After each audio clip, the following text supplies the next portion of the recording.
Otra de las experiencias más interesantes que tuve a lo largo de esta investigación fue cuando entré a la esquina donde se vendía como tal la droga. Mi primera vez interactuando con los vendedores de droga me trajo muchas enseñanzas. En primer lugar, entendí que un hombre blanco no es muy bien visto, y se piensa que entra únicamente por dos motivos. El primero, ser un drogadicto y estar buscando mercancía. El segundo, ser un policía encubierto. Cuando me encasillaban en la primera opción me veía agredido por parte de los policías que se encontraban en esos lugares. Me insultaban, humillaban, me requisaban y hasta querían detenerme.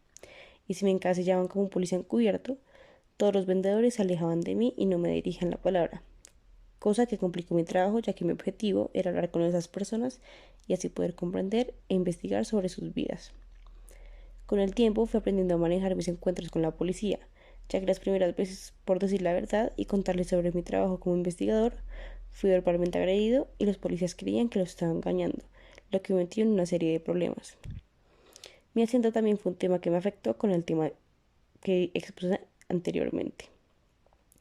Los policías creían que me burlaba de ellos cuando les hablaba correctamente utilizando oraciones completas, por lo que mi única esperanza fue abreviar la duración de los encuentros con los policías con tan solo un sí señor oficial. A las cosas que me decían, pues contarles de otra manera solo generaba reacciones negativas. Me gustaría hablar de otro tema importante que fui entendiendo a lo largo de mi investigación y es la manera en la que hay una construcción social negativa frente a vivir en barrios como East Harlem. Al ser barrios con personas marginadas, inmediatamente se asume lo peor de esos lugares.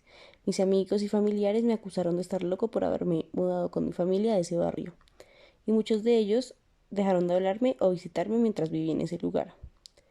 El racismo y la cultura del terror es algo impresionante. Solo se asume que se trata de criminales y zonas de peligro, cuando nadie se detiene a entender la realidad que viven las personas en un lugar como este. Diciendo la verdad, era un lugar en el que me sentía tranquilo. Yo caminaba por la calle en la noche y únicamente me robaron una vez, pero la verdad es que no es un ambiente de inseguridad que proyectan en los lugares como Manhattan. Aunque claro, pasan situaciones que posiblemente no ocurren en Manhattan, como tiroteos, persecuciones policiales y peleas de algunas otras cosas, esto ya es un tema de la realidad dentro del barrio y no un tema de inseguridad, ya que finalmente pues se da un ambiente conflictivo entre las bandas que venden drogas, pero en la mayoría de los casos no afecta a la población civil. Claro que hay momentos en los que uno siente miedo, en especial al principio, ya que es una realidad muy diferente a la que conocía. Pero por el bien de mi etnografía tuve que aprender a sentirme cómodo en esa realidad a la que me estaba enfrentando. Todo esto era más fácil durante el día, pero era parte de mi trabajo conocer la vida nocturna. En esos casos aprendí que más allá de un ambiente de violencia se tenía un sentido de comunidad y terminé adaptándome a esa vida nocturna. Con relación al tema de la policía, puedo decir que sí se puede observar que en muchos casos había abuso de fuerza. Era como si los policías disfrutaran de violentar a las personas de las minorías, ya que supe de muchos casos en los cuales miembros de la policía agredían físicamente a miembros del barrio sin motivo aparente. Esa situación nos dolía a todos y era difícil para los miembros de la comunidad, ya que no quedaba mucho por hacer. Finalmente se trataba de la policía. Este tema de la policía, de la normalización de la violencia, del estereotipo que tenía la gente externa del barrio, me hizo querer indagar sobre el verdadero sentido de la comunidad, a pesar de la violencia. Estaba conversando una vez con unos amigos hablando de las tragedias que se podían ver desde la ventana día a día. En sus comportamientos y comentarios tuve una sensación de cariño y de cuidado hacia el otro. Desde lo más simple, que era ver cómo en el vecindario todos se sabían los apodos de los vecinos, hasta cuando hablábamos de las problemáticas y me respondían cosas como, por ejemplo, abro comillas, empecé a coger pena yo mismo porque pensé que me estaban dando a mí. Sentía el dolor que ellos sentían, porque yo sé lo que se siente que la jara te caiga encima. Esto fue algo que me dijo un miembro de la comunidad conversando sobre el tema del abuso policial. Y aunque esto en un contexto distinto suene como un comentario normal, es entender que no todo dentro del barrio es odio, desprecio y maldad, sino que en los actos se ve la humildad de la gente.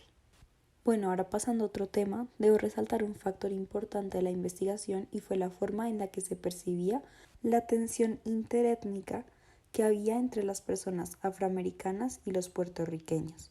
ya que en el barrio se daban ciertos tipos de racismo entre los mismos con la idea y construcciones sociales que evidentemente vienen de generaciones pasadas. Se observa que rara vez había una buena relación entre los miembros de estas etnias. Por lo anterior es que me pareció aún más increíble el hecho de que tantos miembros de esta comunidad me hayan llegado a aceptar de esta manera, ya que para esto tuvieron que dejar de lado la concepción que tenían de los blancos en este barrio y la relación que ellos mismos habían tenido en situaciones pasadas con personas que se veían como yo. Y claro, esto fue un trabajo de mucho tiempo, pero por esto mismo caí en cuenta que había logrado tener un impacto en aquel vecindario. Como por ejemplo con Primo, Benzi, María y las otras personas que me rodeaban, que sentían alivio de ver cómo yo realmente pasaba el rato con ellos por genuino interés, ya que para ellos en experiencias anteriores las únicas personas blancas que se les habían acercado o les habían hablado habían sido directores de escuelas, policías, jefes, jueces, enfurecidos, pero nadie que se sintiera, entre comillas, a la par con ellos. Un día, un primo que era amigo del barrio me confesó que siempre había querido dialogar con un representante de la Sociedad Libre de Drogas de los Estados Unidos. Él se refería a mí como el negro blanco que siempre anda conmigo, y hasta que me ascendieron de rango a negro honorario, confieso que nuestras conversaciones fueron un gran estímulo para su desarrollo intelectual. Y por medio de la interacción y el tiempo que pasé con ellos, entendí que después de permitirme conocerlos desde lo interior, me consideraron parte de sus vidas. Otro día estábamos hablando y me confesaron sus primeras impresiones que tuvieron sobre mí. Según Primo, le parecía interesante. Benzi, en cambio, pensó que yo era gay, por mi acento o mi forma de verme. Debo decir que al comienzo me sentí ofendido, pero luego me puse a pensar y paradójicamente esa mala lectura que tuvieron sobre mí me permitió relajarme e ingresar en el salón de juegos con tranquilidad. De haber tenido una excesiva conciencia de mi imagen sexual, pude haber interferido con mi capacidad para iniciar relaciones cercanas en el contexto homofóbico de la cultura de la calle. Desde ese sentimiento de pertenencia en el barrio empecé a entender que a pesar de que la violencia estaba muy presente, la gente sí hablaba de eso y había razones detrás de ese sentimiento.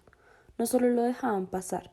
Por ejemplo, un traficante de drogas me dijo un día que personalmente él sentía que una esquina de la farmacia le parecía extremadamente hostil. César me contó de su extremo odio a los negros. Me contaba cómo los mataría porque olían mal, pero también me contó que un negro había matado a su hermana. La había apuñalado 18 veces. Con esto puedo resaltar la importancia que tiene el hablar con las personas de forma individual y preguntarles el porqué de sus pensamientos. Es así como pude llegar a entender un poco sus realidades, su polarización hacia toda la ciudad de Nueva York, ya que pude llegar a comprender realmente por todo lo que han pasado, ya que han sido temas muy difíciles, y solo logré entender todo esto al insertarme en esta sociedad. Así que ahora sí, para finalizar, puedo decir que la conclusión de mi proyecto fue que a pesar de las complejas tensiones interétnicas, la polarización de clases y el estilo cotidiano de la calle, todas las personas del círculo con el que interactué lograron aceptarme. Cuando al principio les expresé mi deseo de escribir un libro hecho de historias personales que ilustraran la pobreza y la marginación, y que de esta forma ellos pudieran contribuir a producir un conocimiento crítico y empírico de la Inner City, porque además ellos en algún punto creyeron que yo estaba loco y vieron con sospecha mi preocupación por la responsabilidad social y tuvieron sospecha de mi interés por estudiar sus vidas, su cultura y su forma de relacionarse entre ellos mismos, ya que desde su perspectiva todo el mundo busca su beneficio propio y nunca se les había pasado por la mente que podían obtener algo de mi trabajo, excepto tal vez una fiesta al día de la publicación. Pero a través del tiempo los protagonistas de este libro comenzaron a seguir cerca mis hábitos de escritura y empezaron a exigir y acelerar el paso. Ellos querían que yo tuviera un resultado de mi investigación. Cuando mi cuerpo o mi mente se empezaban a cansar, eran ellos quienes me alentaban a seguir adelante, diciéndome que yo era su modelo a seguir y que no iban a permitir que me desapareciera hasta que dejara algo escrito a mi nombre. Y así fue, después de mucho trabajo, de muchos aprendizajes, lo logré. Y bueno, mirando hacia atrás, puedo saber que, aunque no haya sido un trabajo fácil y haya ocupado mucho de mi tiempo y dedicación, tuve grandes conocimientos y conocí una cultura muy interesante con personas increíbles. Y finalmente así fue como entendí que mi relación había tomado un giro casi terapéutico en la dirección de mi relación con los miembros de esta comunidad. Muchas gracias por escucharme, que estén bien.